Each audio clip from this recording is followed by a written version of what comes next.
comenzamos con el estudio. Hoy vamos a cubrir los capítulos 4 y 5 de 2 de Samuel. Seguimos con la historia de David y estos capítulos son cruciales, son de los que hemos esperado tanto porque hemos visto desde el principio cómo Dios escogió a Samuel para la transición y cómo de los jueces a los reyes y después cómo eligió el pueblo a Saúl y cómo Dios escogió a David cuando tenía aproximadamente 15 años, David. Pasaron otros 15 años, el doble de lo que tenía cuando fue ungido. Y finalmente vamos a ver cuando David va a ser ya rey. La semana pasada vimos que estábamos en la guerra de sucesión después de Saúl, porque murió Saúl y inmediatamente David entró a ser el rey de Israel. Todavía no, hubo un periodo de transición y ese periodo de transición fue una guerra entre David y Isboset, que era el hijo sobreviviente de Saúl. Entonces se dividió el reino en dos temporalmente y estaba David era como rey de solo la tribu de Judá y Isboset era del resto de las tribus. Y así estaba la situación. La semana pasada vimos cómo el reino de David se iba fortaleciendo, a pesar que solo tenía una tribu, se iba fortaleciendo y el reino de Isboset iba debilitándose poco a poco. Y vimos un evento que marcó la caída, ya el cierre del reinado de Isboset, y esto fue después de la muerte de Abner. Y aquí vamos a leer en el capítulo 4, en 2 de Samuel, dice, luego que oyó el hijo de Saúl que Abner había sido muerto en Hebrón, las manos se le debilitaron y fue atemorizado todo Israel. Aquí hubo una crisis porque aunque Abner no era el rey, hablamos la semana pasada que él era el poder detrás del trono. Estaba Isboset, era el hijo sobreviviente, el único que había sobrevivido a los hijos de Saúl, estaba como rey y él era débil, él realmente era la figura de rey, pero el poder detrás del trono era Abner. Cuando Joab, que fue lo que vimos la semana pasada, Joab, por venganza de la muerte de su hermano, que Abner había matado a su hermano, entonces por venganza él mató a Abner.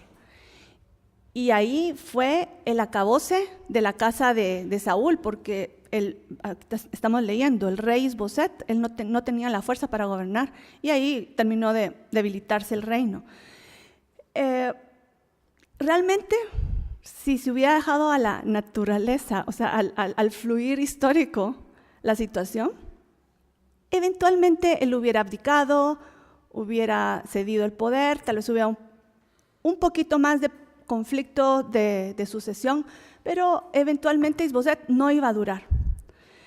Entonces los días de Isboset estaban contados, pero hubo una situación que aceleró ese proceso, que involucra a dos hombres. Y estas son las situaciones que complican la historia. Cuando Dios tiene su plan perfecto y va fluyendo en cierta dirección y de repente el ser humano tenemos la tentación de meter las manos donde no caben, o más bien dicho, complicamos las cosas. Y aquí hubo esta situación que vamos a ver ahorita, pudo haber complicado seriamente la posibilidad de David recibir el reinado en este momento. Y vamos a ver de qué se trata. Estos señores la Biblia los llama Baana y Recab. Eran dos, no eran israelitas, sino que eran dos heveos, pero ellos trabajaban para el rey Isboset. Y la Biblia los describe de la siguiente manera. Dice, eran capitanes de bandas de merodeadores para el rey. Ellos merodeaban por aquí, merodeaban por allá, en favor del rey. No suena extraño. Eran cazarrecompensas. Estaban buscando a ver qué encontraban, dónde lo encontraban. Botín, algo en favor del rey. Entonces estos dos sujetos eran capitán de las bandas de estos que merodeaban. ¿Okay? Extraño, y los podríamos llamar cazarrecompensas. ¿Okay?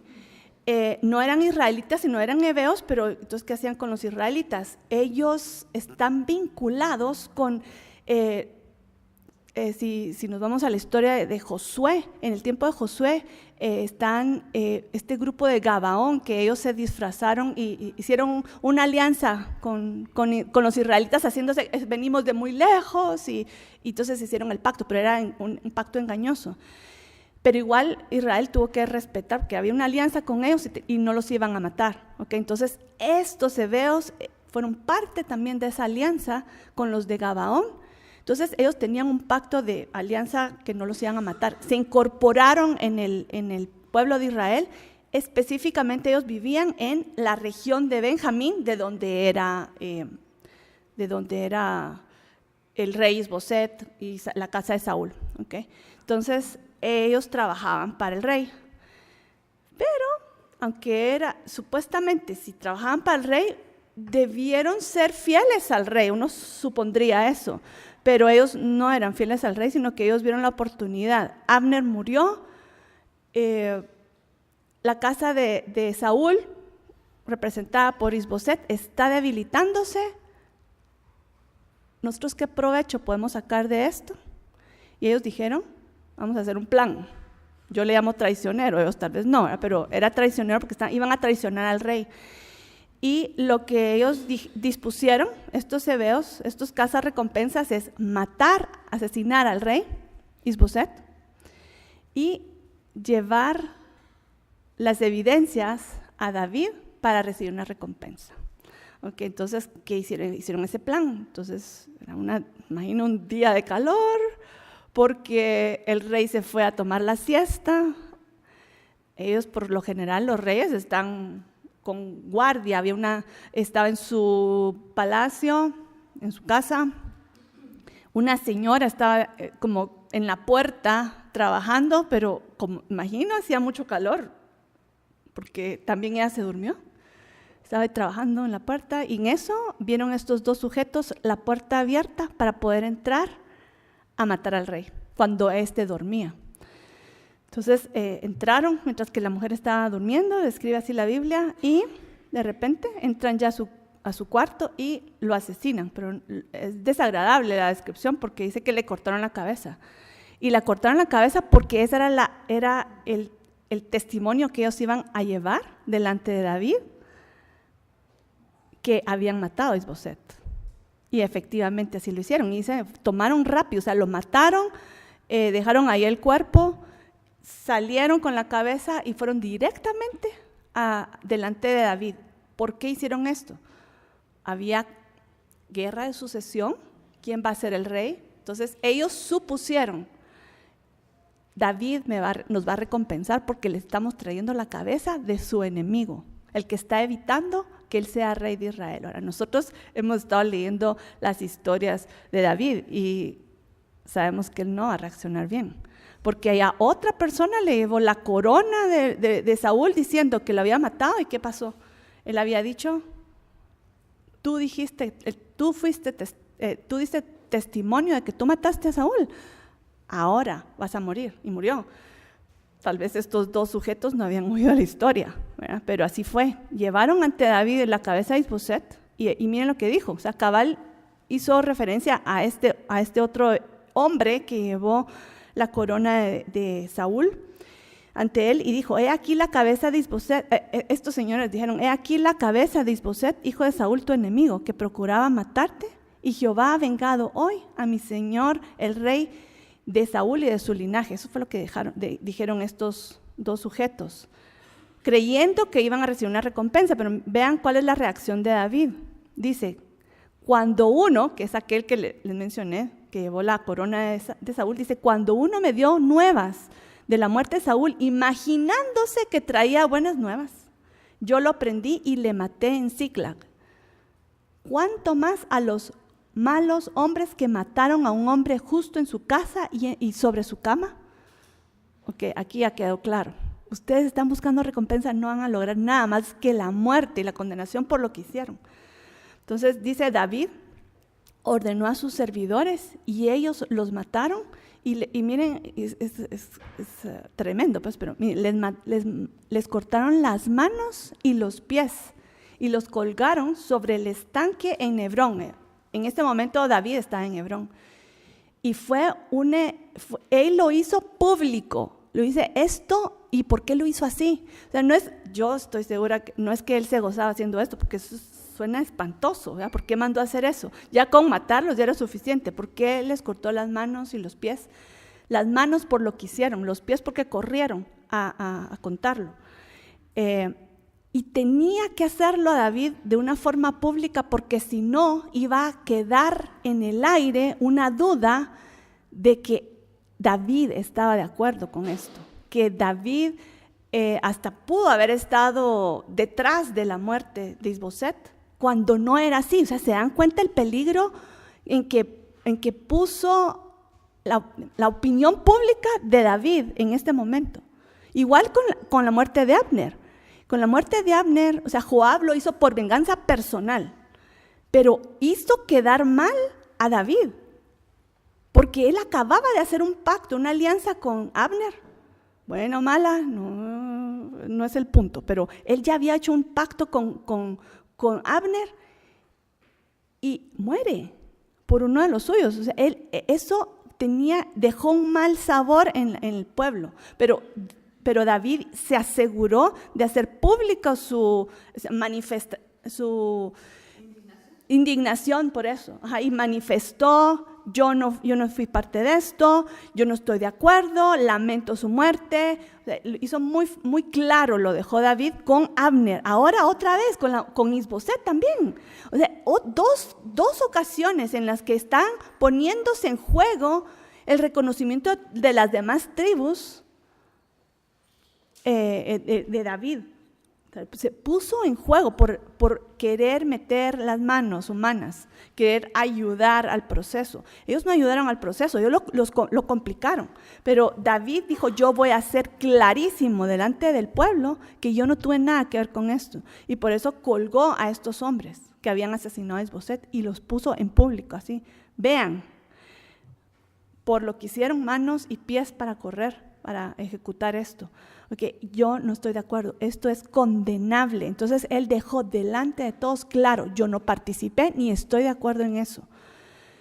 Esto favoreció, esta actitud tan fuerte, reacción fuerte que tuvo David, favoreció la opinión de todas las tribus hacia David. Porque dijeron: bueno, que nos toca decidir quién va a ser nuestro próximo rey. Él no tuvo nada que ver con esta muerte. Si no, está muy mal, pero finalmente todas las tribus reconocieron. Estuvo en juego, pero finalmente, este es el momento que venimos esperando desde nuestro estudio de Primera de Samuel. Al fin todo Israel reconoció a David.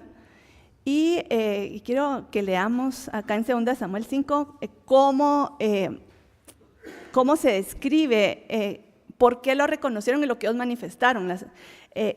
Recordemos, David era solo rey de Judá, de la tribu de él, de donde él venía, Judá, solo de Judá. Pero en este momento todas las tribus, después de la muerte de Abner y de Isboset, vinieron las tribus y dijeron: bueno, ¿quién va a ser nuestro próximo rey? Ya no buscaron en la familia de Saúl, sino que dijeron: bueno, ¿a quién le toca? Es obvio que es David, pero van a ver cómo comienzan a dar sus razones. La primera razón por la que reconocen a David es: henos aquí, hueso tuyo y carne tuya somos. O sea, somos hermanos.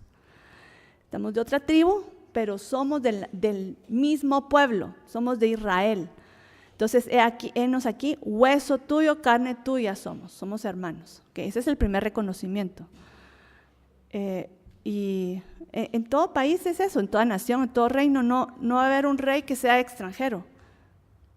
O sea, ustedes leen la constitución de todos los países y dice, la primera requisito para un presidente o un rey, lo que sea, es que sea de ahí. No puede ser extranjero, eso es lógico. Y esto es lo que están manifestando acá también. Tú eres de los nuestros, aunque eres de otra tribu, eres de los nuestros. Entonces te reconocemos, tienes el derecho por eso.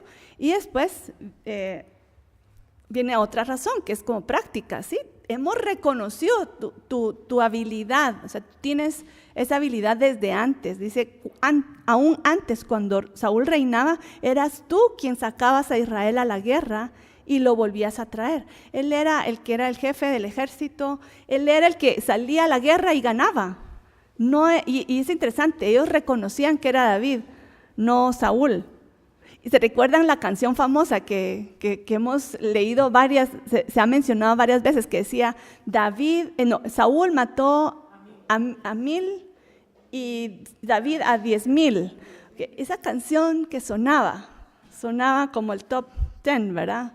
En ese tiempo, hasta los filisteos la mencionaron, hasta ellos conocían la canción, ¿okay? Era famosa. Entonces ellos sabían, dijeron, tú realmente eras el héroe. Aún en la época de Saúl, tú eras quien sacaba a la guerra y quien los traía de vuelta con victoria.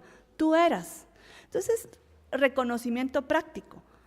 Tienes la habilidad para dirigir nuestra nación. Y en ese momento para ellos era muy importante la guerra porque estaban constantemente siendo atacados por los filisteos. Acaban de sufrir una gran pérdida en manos de los filisteos. Era una gran amenaza y ellos sentían que necesitaban un rey para que los defendiera. Entonces era muy importante esto. Y punto número 3, que debió ser el punto número 1, que dice, Jehová te ha dicho, tú apacentarás a mi pueblo y tú serás príncipe sobre Israel. Ellos sabían, ¿se dan cuenta? Ellos sabían que Dios lo había elegido a él. Sabían que Dios lo había elegido a él. Sin embargo, reconocieron a Isboset como el heredero después de Saúl. ¿No parece un poco extraño esto? Ellos sabían muy bien que Dios lo había elegido, pero ellos no lo habían elegido. ¿Se dan cuenta? Hasta que murió Isboset. ¿Quién le toca? Es cierto, Dios lo había nombrado. Es cierto que Dios lo había mandado a ungir con Samuel. Es cierto. No debió ser esta la condición número 1, la razón número 1. Exacto, pero bueno, al fin lo reconocieron. Pero quiero que veamos algo hermoso de este dicho, Jehová te ha dicho. Y cómo describe a David, tú apacentarás a tu pueblo. ¿Qué imagen es esa? Apacentar. ¿Quién apacienta? Un pastor. Dios sacó a David de entre las ovejas. Él era un pastorcito de 15 años. De los pastores lo sacó.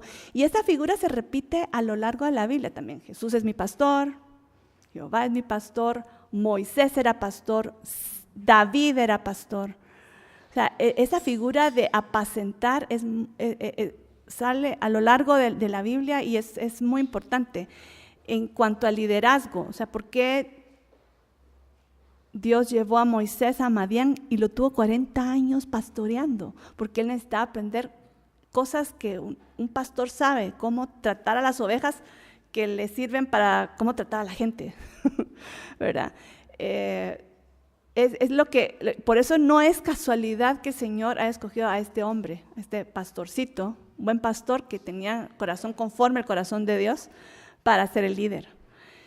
Y el corazón no está como, es que yo escogí a David porque es excelente persona, yo lo voy a premiar a David para que sea rey. ¿Estamos leyendo esto? No.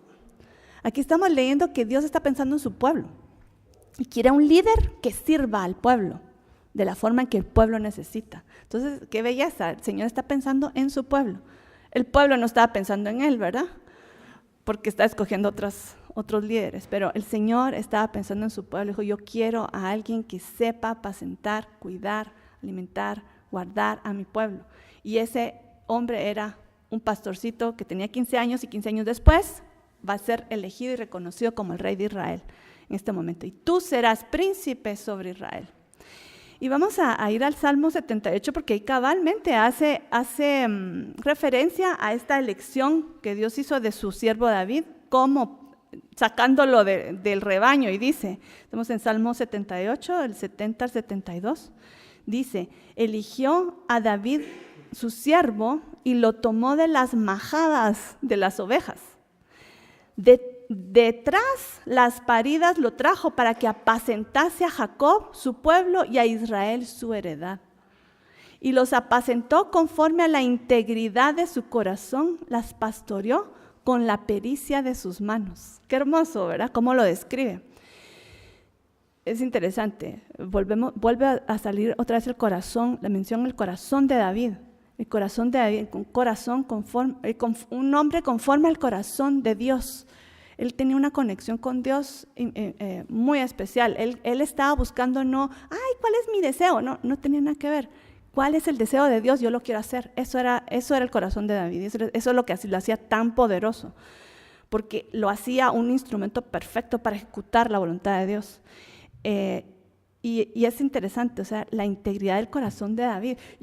Vamos a leer, seguir leyendo en las próximas clases. De hecho, vamos a ver en esta clase vamos a ver también ciertas desviaciones de David. David no era perfecto. Lo vamos a ver. O sea, uno dice, David, el héroe, el rey, el mejor rey de Israel. Para nada era un hombre perfecto, para nada. Pero entonces, ¿por qué dice la integridad de su corazón? No quiere decir que era perfecto, pero su corazón era entero, era íntegro, era hacia Dios. Lo opuesto de esto es una persona de doble ánimo, es la que habla la Biblia, de doble ánimo. A veces sí, a veces no. Hoy sí, mañana no. Eso es lo contrario a integridad de corazón. A veces hago mi voluntad y a veces hago la voluntad de Dios. A veces hago mi voluntad. Eso no sirve. O sea, Dios dice, con esto no. Corazón íntegro, entero, conmigo, siempre. Tu elección, nos podemos equivocar. Eso no está, Dios no espera que seamos perfectos, pero sí de corazón íntegro. Que cuando el Señor nos confronte, nosotros lo elijamos a Él, no a nosotros mismos. Y eso era lo que tenía Saúl. Saúl tenía un corazón doble. A veces sí, a veces no. Y muchas veces no, porque él quería hacer su propia voluntad. Eso fue lo que le llevó a la ruina. Pero el corazón de David es un corazón que dice, apacentó conforme a la integridad de su corazón.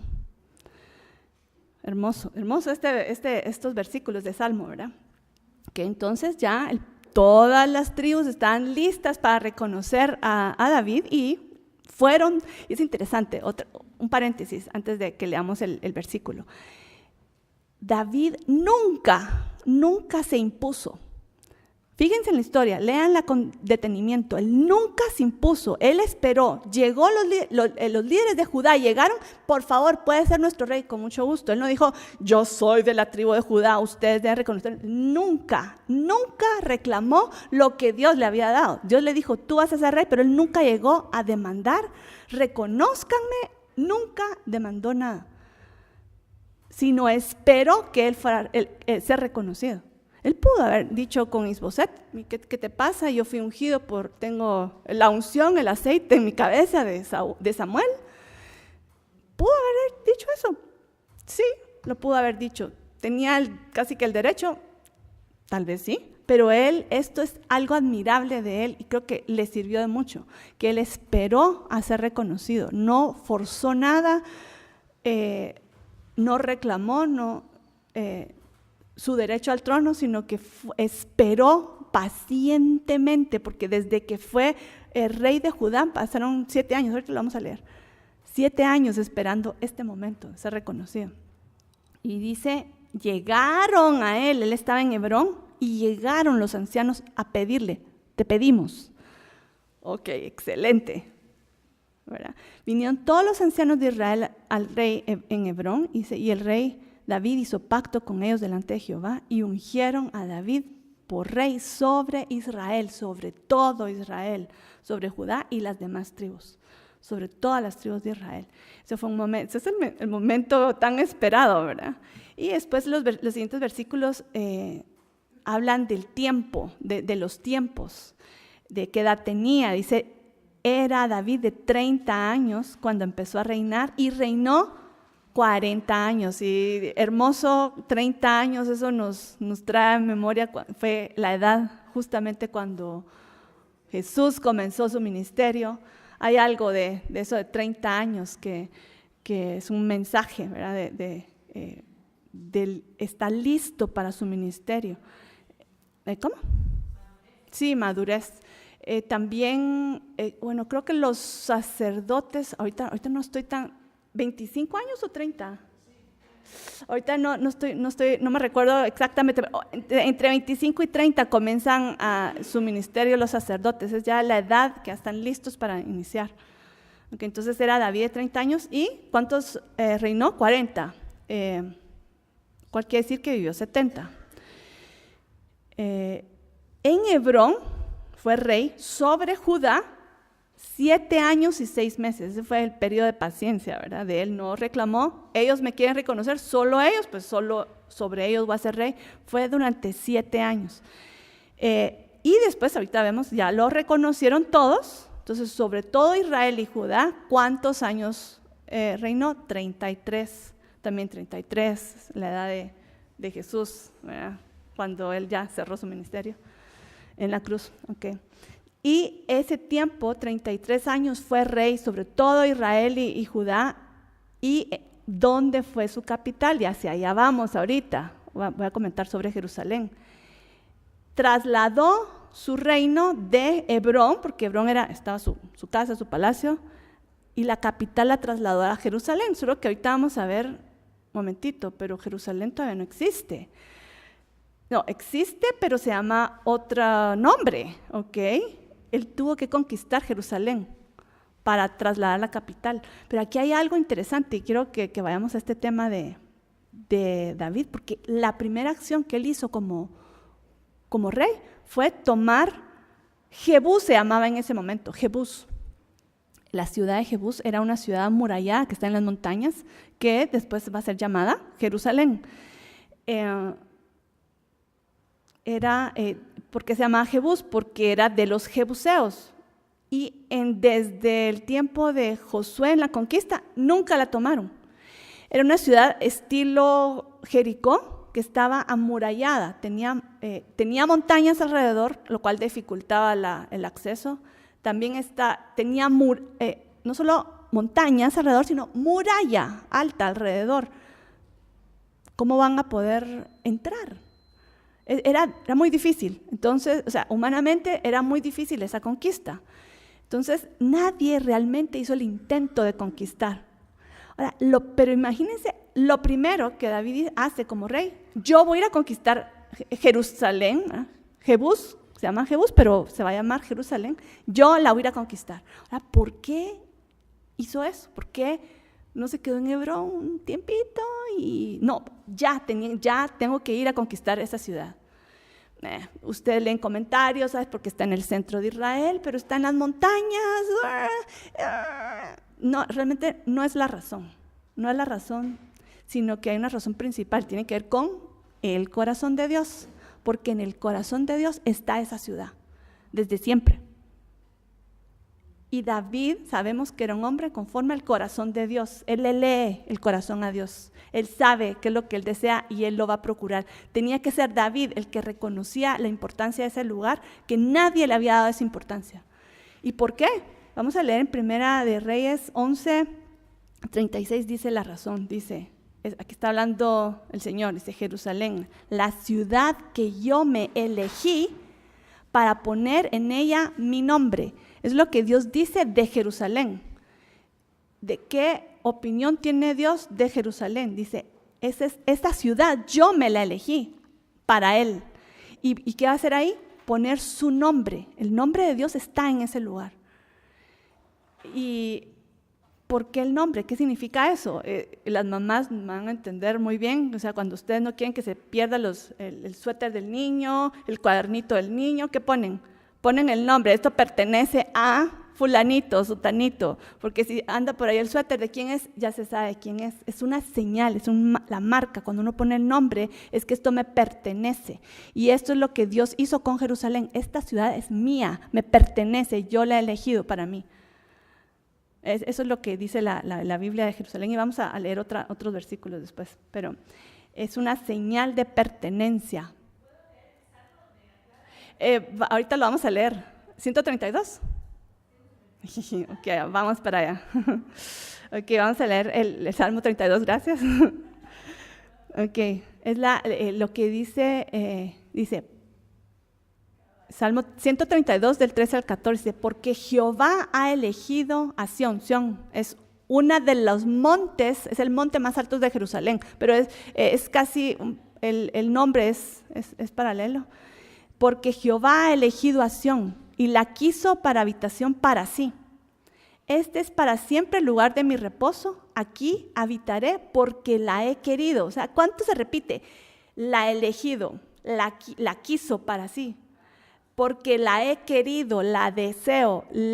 Ese es el corazón de Dios. Yo quiero. O sea, y es una ciudad, por eso cuando alguien va a Jerusalén, hay algo que nos conecta a esa ciudad. Dice, ¿pero por qué? ¿Saben que es bien fácil? Es porque si ustedes aman a Dios, Dios ama esa ciudad, ustedes van a amar Jerusalén. Es así automático. ¿Por qué? Porque es una conexión del corazón, de corazón a corazón. Es una transmisión. No les imagino a las personas mayores que conocen a alguien y de repente, ay, tú sos nieto de no sé quién, ya le tiene uno cariño y ni lo conoce, pero, ay, sí, es que tu abuelo, yo amo a tu abuelo, tu tía, no sé qué, ay, sí. ¿Por qué? Porque uno ama, o sea, es la relación, uno ama lo que ama a quien uno ama, ¿verdad? Y ese es Jerusalén. Por eso hay una sensación de conexión con esta ciudad, porque Dios ha escogido ese lugar. Imagínense dónde fue que Abraham fue a hacer el sacrificio de su hijo Isaac. Fue a este lugar. Dios lo llevó cabalmente a este lugar. O sea, jala siempre a este lugar. Y ahí va a ser el reinado de Jesús cuando venga. Él va a establecer su reino en todo el mundo, pero su capital, ¿dónde va a ser? En Jerusalén. Él ya la escogió. ¿Dónde va a estar el templo? Ahí va a estar. En el lugar donde yo decía poner mi nombre, ahí va a estar el templo. Ahí van a ir todos los años, los israelitas van a subir a Jerusalén. Pero no dice Jerusalén, pero ahí dice, donde yo voy a poner mi nombre. ¿Y dónde puso el nombre? Fue en Jerusalén. Entonces, aquí vemos, por eso es que era la urgencia que tenía David de ir a tomar esta ciudad, porque sabía que ese es el lugar que Dios tenía en su corazón. Este es el lugar, ¿ok? Entonces tengo que ir. Su primera acción, ¿qué fue? Voy a ir a conquistar a Jerusalén. De verdad uno se pregunta cómo la va a tomar si está murallada. Entonces llegó con su ejército a tomarla y dice, marchó el rey con sus hombres a Jerusalén contra los jebuseos que moraban en aquella tierra. Pero miren lo que dijeron los jebuseos. Los jebuseos dicen, tú no entrarás acá, pues aún los ciegos y los cojos te echarán. O sea, los que ni siquiera pueden pelear, ellos te van a sacar. Eso fue lo que le dijeron en burla los de Jebús a David. No nos vas a tomar para nada. Y David, bueno, vamos a ver pues, ¿verdad? Si Dios me mandó acá, aquí vamos a tomarla, ¿verdad? Y él lanza un reto.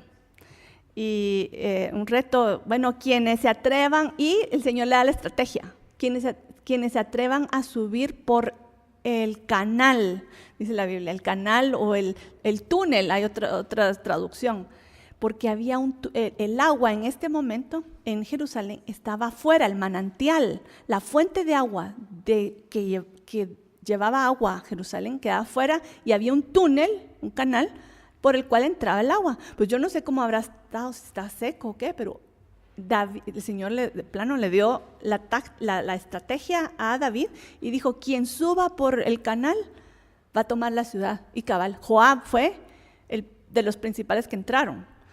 Y ya solo entraron por el canal del agua y tomaron la ciudad. Entonces dice, pero David tomó la fortaleza de Sión. A pesar de las burlas, no importa, David tomó la fortaleza de Sión, la cual después ya va a ser llamada la ciudad de David. Entonces esta ciudad de David se va a volver la nueva capital. Y dice, David moró en la fortaleza y le puso por nombre la ciudad de David. Y aquí va a comenzar una época dorada en la historia de David. le va a ir bien, y bien, y bien, o sea, va a tener muchas victorias, y que están descritas también en este capítulo. Y dice la Biblia, David iba adelantando y engrandeciéndose, y Jehová, Dios de los ejércitos, estaba con él. Qué descripción más hermosa. Dios estaba con él. Jehová, Dios de los ejércitos. Él tenía la gracia de Dios con él. Tomó a Jerusalén, que parecía algo inalcanzable, la tomó.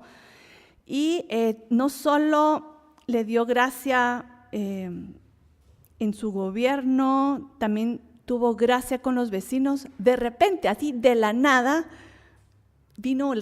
mandó el rey de Tiro, que se llamaba Hiram, un mensaje a David. Tiro queda, ustedes ven en el mapa el día de hoy, Israel, arriba está Líbano, al norte de Líbano hay una ciudad que se llama Tiro, okay, ahí era este rey de Tiro, y dice Hiram, rey de Tiro, envió embajadores a David, hagamos una alianza, un pacto, seamos amigos. Y este señorcito va a estar, es muy crucial en la historia de David y aún de Salomón. Dice, envió embajadores a David y madera de cedro, carpinteros, canteros para los muros, los cuales, ¿para qué los mandó? Edificaron la casa de David. Eso me llamó la atención. O sea, yo no sé si David estaba pensando, voy a hacer, ahorita que tengo mi capital en Jerusalén, en la fortaleza, en la ciudad de David, si voy a hacer un palacio, yo no sé, tal vez estaba no pensando en eso, en grandezas, porque él venía de vivir en cuevas, de vivir en tiendas, tal vez no estaba pensando exaltarse en ese sentido, pero Dios le mandó material y gente que trabajara gratis. Ellos vinieron a construir, imagínense, no solo les mandó la madera, sino que extranjeros. El rey de Tiro le mandó madera para hacer su palacio, para edificar su casa. Madera de cedro, porque viene cedro en Líbano hay mucho cedro, entonces tenían exceso, pues mandó un montón, embarcaciones con madera, y es un regalo. Y no solo la madera, sino como alguien que la trabajara, carpinteros, sabían cómo trabajar el cedro. Pues imagínense su casa de cedro, qué maravilla, y de piedra también, porque dijeron no solo va a ser de madera, también de piedra. La piedra de Jerusalén, que ustedes han ido, lo han visto en fotos, es como amarillita, es linda, le pega el sol en la tarde, por eso le dicen la ciudad dorada, porque brilla, brilla casi como oro, es hermoso, es hermoso. Bueno, pues se trabajó esa madera, la madera de cedro, y también están los canteros mandados por Hiram de Tiro para trabajar esa piedra de Jerusalén. Construyeron, imagino que un palacio hermoso a David. ¿Mandado de dónde? De Tiro, de una nación vecina. Y esa fue la oferta y la recibió, y vamos a ver después que él se va a quedar como, ¿por qué tengo yo una casa tan bonita y Dios no tiene? ¿Verdad? Eso va a ser el tema de la próxima semana. Pero ahí estaba con esta bendición David, la gracia de Dios. Y aquí algo interesante pasó con esto, porque David comenzó a notar que le iba bien y que tenía la gracia de Dios. Entonces miren la conclusión a la que llegó. Después de recibir este regalo de Tiro, él llegó a esta conclusión y dijo, entendió David que Jehová le había confirmado por rey sobre Israel. O sea, Dios es el que está detrás de todo esto. O sea, esto se está dando, cambios políticos, a veces como fue una casualidad. No. Dios está confirmando. Esto para mí es una señal. Hasta el rey de Tiro me mandó a construir. O sea, ¿cómo se llama esto? ¿Cómo se explica a uno que haya sucedido tal cosa? Y él supo, el Señor me está confirmando. El Señor me está confirmando. Eso se me hace que David necesitaba esa confirmación, como a veces el Señor nos dice cosas y ¿será, no será? ¿Fue casualidad? No, el Señor manda esto. Sí, Señor, me lo confirmaste. Yo sé, Señor, que con esto me estás confirmando. lo que estaba sintiendo, pero es confirmación de Dios. Le había confirmado por rey sobre Israel y que había engrandecido su reino. ¿Por qué? Porque él es tan buena persona, no. Por amor de su pueblo Israel. Aquí volvemos otra vez con lo que mencionamos como escogí al pastor para que apacentara a mi pueblo. ¿Por qué Dios escogió a David? No para premiar a David porque lo voy a poner como rey, porque él se merece, no.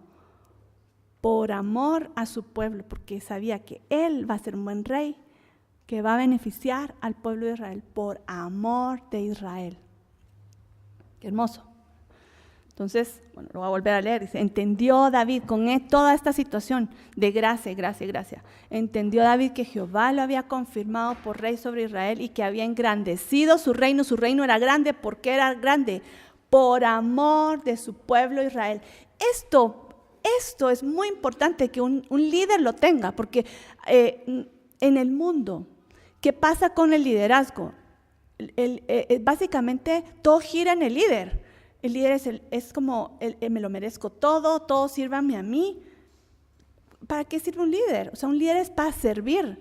Es una posición de servicio y eso es lo que David lo entendió. Yo estoy acá no porque yo me lo merezca, no es por mí. Es por Dios, porque Dios me puso acá para el pueblo, por amor al pueblo. Él entendió esa dinámica y por eso, cuando un líder entiende esto, que su rol no es por él, como, sí, es que estoy en esta posición para mi beneficio, sino para se va a beneficiar eventualmente, claro que se va a beneficiar, pero no es el propósito, sino es para la ejecución del plan, ¿ok? Para el propósito, y el propósito es por amor a su pueblo, para beneficio del pueblo. Entonces, esa es una joya que tiene un líder. Un líder, saber para qué fue puesto donde fue puesto y por qué es engrandecido, por qué es bendecido. Y David lo entendió. Bueno, y entre todas estas gracia de Dios aquí, gracia de Dios allá, de repente vamos a ver algo que parece que no es muy gracioso, pero sí vamos a ver la medida de la gracia en toda esta historia que viene. Al final de este capítulo 5, vemos que se levantan otra vez los filisteos. Venimos oyendo de eso desde primera de Samuel. Vienen los filisteos y atacan, y los filisteos atacan, y los filisteos atacan. Ya nos aburrimos de los filisteos porque vivían atacando a Israel, y cuando ellos se enteraron de David, lo van a atacar. Y vamos a leer. Dice, en 2 Samuel 5, 17 al 18, dice, oyendo los filisteos que David había sido ungido por rey sobre Israel, subieron todos los filisteos para buscar a David. Eso lo tenían que hacer inmediatamente. ¿Por qué? Porque ahorita estaba comenzando David en su reino, y si seguía fortaleciendo, engrandeciéndose, y más que estaban seguro oyendo que el rey de Tiro le estaba mandando cosas, ahorita es cuando, dijeron los filisteos, tenemos que actuar ya, antes de que vaya fortaleciéndose más y su reino agarre más auge. Tenemos que atacarlo ya. Y eso fue lo que hicieron. Entonces subieron todos los filisteos para buscar a David, y cuando David lo oyó, descendió a la fortaleza, o sea, se escondió. Vámonos a Jerusalén, ahí está la ciudad amurallada. Se fue a esconder a la fortaleza, y ahí, ¿qué hago? ¿Verdad? Y los filisteos, dice la Biblia, llegaron a un lugar. Vinieron los filisteos y se extendieron por el valle de Refaim. En hebreo es Emek Refaim. Lo conocen, ¿verdad? Ahorita, el día de hoy, ustedes van a Jerusalén y hay una colonia que se llama, un área cerca de Jerusalén que se conoce como la colonia alemana, porque ahí estuvieron muchos alemanes en la época de la independencia de Israel. Por eso se llama así, la colonia alemana, que es cabalmente se llama Emek Refaim. Esta es una parte plana muy cerca de Jerusalén, de la ciudad vieja, muy cerca. ¿Ah? La calle se llama Emek Refaim. Bueno, pues ahí era donde se pusieron los filisteos, listos para ya atacar la ciudad. Ahora, ¿qué hizo David? Lo que toda persona sabia hace en esa posición, ¿verdad? Y eso es lo hermoso de David. Vamos a ver que David consultaba a Jehová todo el tiempo. Y estoy en esta posición, los filisteos me están atacando, y en lugar de, es bueno usar la lógica, porque Dios nos dio la lógica, ¿verdad? Pero también hay que consultar a Dios, o sea, Señor, ¿Quieres que ataque o me quedo aquí en la fortaleza? ¿Qué es lo que tú quieres que haga? Entonces es preguntarle a Dios la estrategia. En esta situación específica, ¿qué hago? Y eso es algo muy especial de David, pero tiene que ser, debería ser, más bien dicho, no la excepción, sino la norma, debería ser en nuestras vidas, ¿verdad? Señor, estoy en esta situación, ¿qué hago? Claro, Dios me dio la cabeza y la razón, úsala, pero más, revelación divina. Y él pidió eso, y dice, entonces consultó a David, a Jehová, diciendo, ¿iré contra los filisteos? ¿Los entregarás en mi mano? Esa es la pregunta. Señor, ¿me quedo aquí o ataco? ¿Qué hago? Y ahí vino la respuesta de Dios. Dice, Jehová respondió, ve, porque ciertamente entregaré a los filisteos en tu mano. Ok. Ciertamente, viene la palabra, ciertamente. Cuando Dios dice ciertamente, o sea, solo que Dios lo diga, basta y sobra, pero cuando Dios dice ciertamente, es porque, sin duda, ¿ok? Entonces, justamente, David sale a pelear contra ellos, dice, y ahí los venció David en Emec-Rephaim, y dijo, quebrantó Jehová a mis enemigos delante de mí, como corriente impetuosa. Por esto llamó el nombre de aquel lugar Baal Perasim. Y dejaron ahí sus ídolos, y David y sus hombres los quemaron. Esa historia no es tan así, tan casual. No solo le dio la victoria sobre sus enemigos, lo cual ya es muy importante porque, claro, fue una victoria local. No es que ya nunca me van a molestar, ¿verdad? Sino que fue una victoria en ese momento sobre ellos, pero el hecho de que hayan dejado sus ídolos es muy significativo. Fue el rompimiento de una serie de victorias de los filisteos. Los filisteos hemos leído que tuvieron una gran victoria en contra de Saúl, en la cual él perdió la vida. Eso, la última encuentro con los filisteos fue ese. Eso había sido grande en el centro de Israel, ¿se recuerdan? Hace unos capítulos lo vimos, cuando murió Saúl. Esa es una victoria que le dolía todavía, 7 años después, a los israelitas. Tenían en el recuerdo, nosotros subimos esa mega derrota delante de los filisteos que nos está afectando hasta el día de hoy. Tenían mucho miedo a los filisteos, pero aquí hubo un rompimiento y victoria tras victoria de los filisteos se paró en este momento. Hubo un rompimiento de derrota, y hubo una victoria. Entonces, eso es el primer rompimiento, porque Perasim significa rompimiento. Por eso le puso Baal Perasim, pero también está el otro factor, el de los ídolos que les estaba mencionando. Como tuvieron que salir corriendo, y los ídolos eran grandes, eran de piedra, madera, algunos, pero era difícil trasladarlos, pero ellos llevaban sus ídolos a la guerra, porque ellos creían que los ídolos les daban la victoria. Entonces, para los filisteos era muy importante. Entonces, ellos se iban, ellos querían llevarse sus ídolos, pero era muy difícil llevárselos, dadas las circunstancias. Entonces, salieron huyendo para salvar sus vidas, dejaron atrás los ídolos. Y esto lo aprovechó David. Excelente. Ahorita acabamos con estos ídolos. Y esa era también una señal para los filisteos de no solo ustedes sufrieron la derrota, sus ídolos sufrieron la derrota. Y esto es una gran respuesta de Dios, que fue un regalo de Dios para David y para Israel, porque se recuerdan cuando perdió Saúl. Saúl llevaron la cabeza de Saúl ahorita no me recuerdo si era el templo de Astoret, y llevaron también varias piezas, la cabeza y también la espada de Saúl, la llevaron a otro templo. O sea, hubo una lucirse de los filisteos hacia sus dioses por la derrota de Israel. Le hace derrota de Saúl, fue, ¿verdad? La derrota de Saúl. Entonces, se lucieron con sus dioses los filisteos, y ahorita vino el caravuelta. Ahorita fue por eso la Biblia se toma el tiempo de decir hubo un rompimiento, derrota, victoria para Israel. Después ahorita los dioses de los filisteos se habían llevado esta gloria por estas derrotas, ahorita van a ser destruidos. Entonces, por eso es muy importante esta mención de que los ídolos de los filisteos fueron destruidos por David y sus hombres.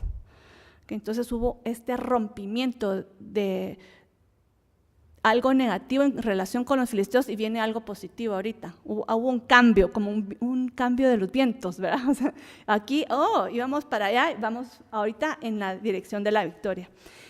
Bueno, ¿ustedes creerían ya por lo menos van a estar quietos los filisteos por un rato? No se tardaron mucho tiempo. Dijeron, tal vez David tuvo suerte, regresemos a atacar, ¿verdad?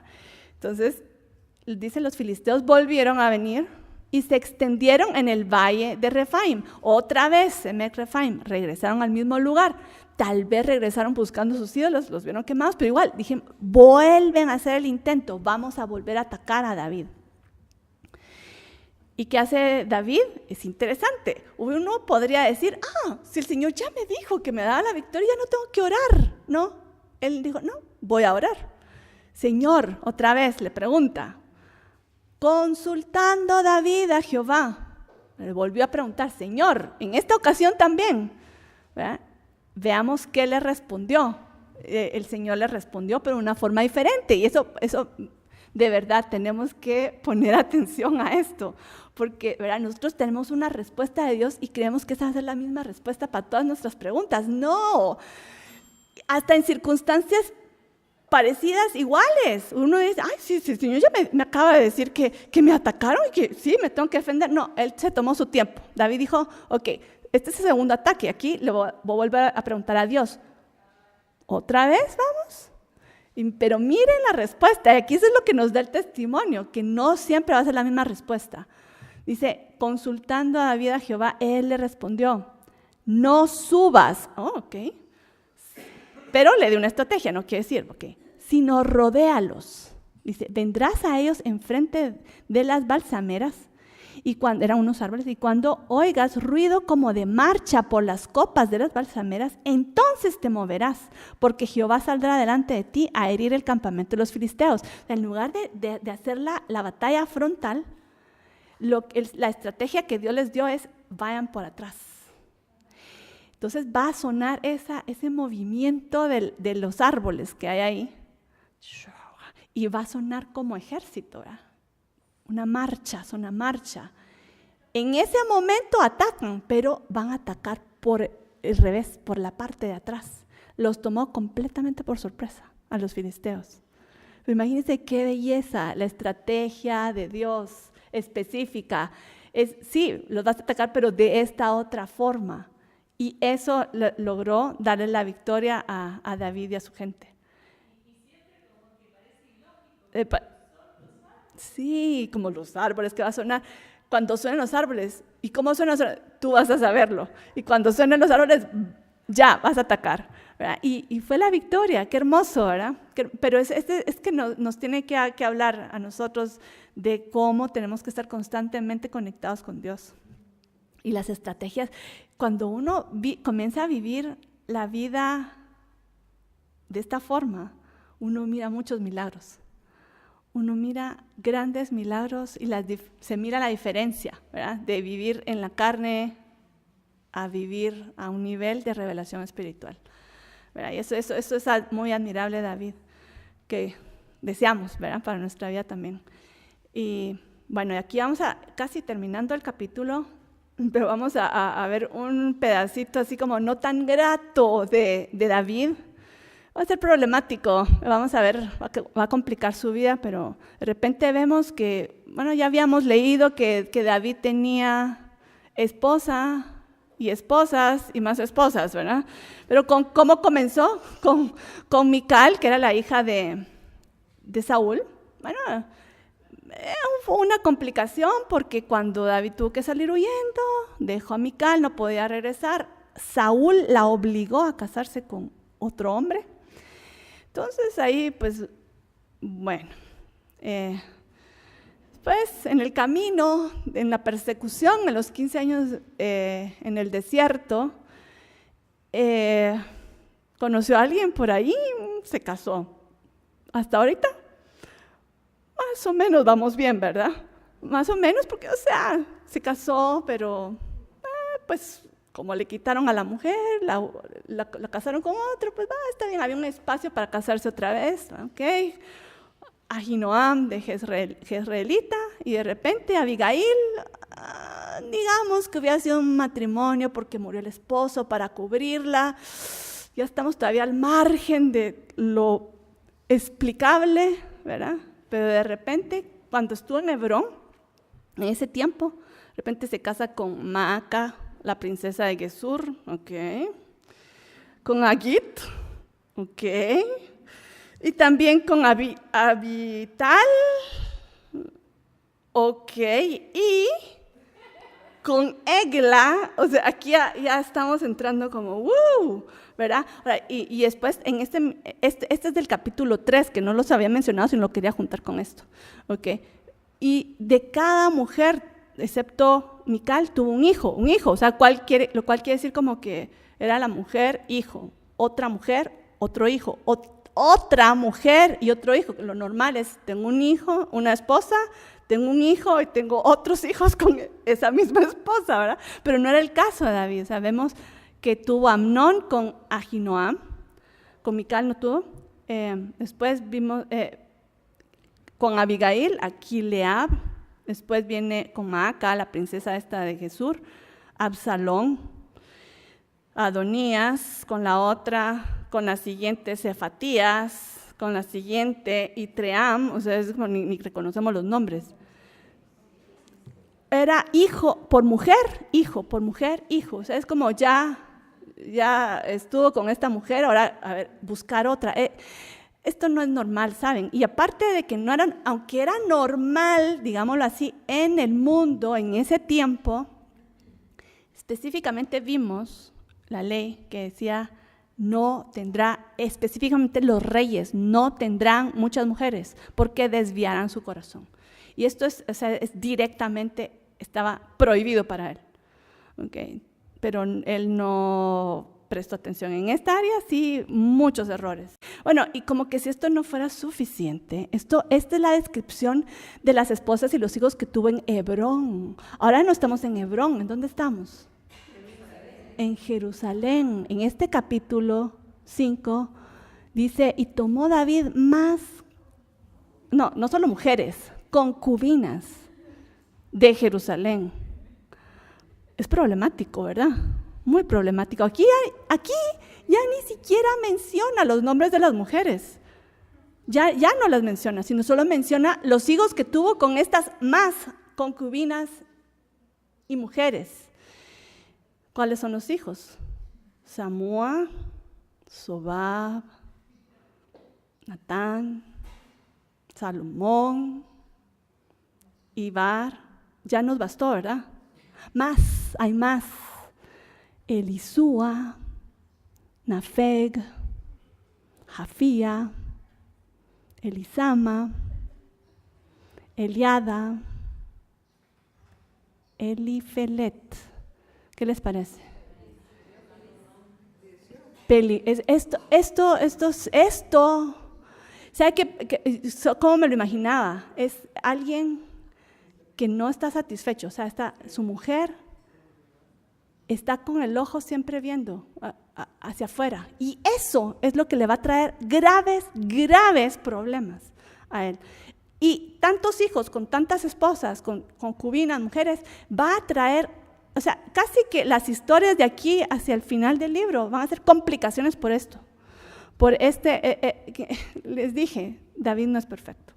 Y esta es una de las grandes debilidades de David que va a traer muchos problemas a su reino, a su familia.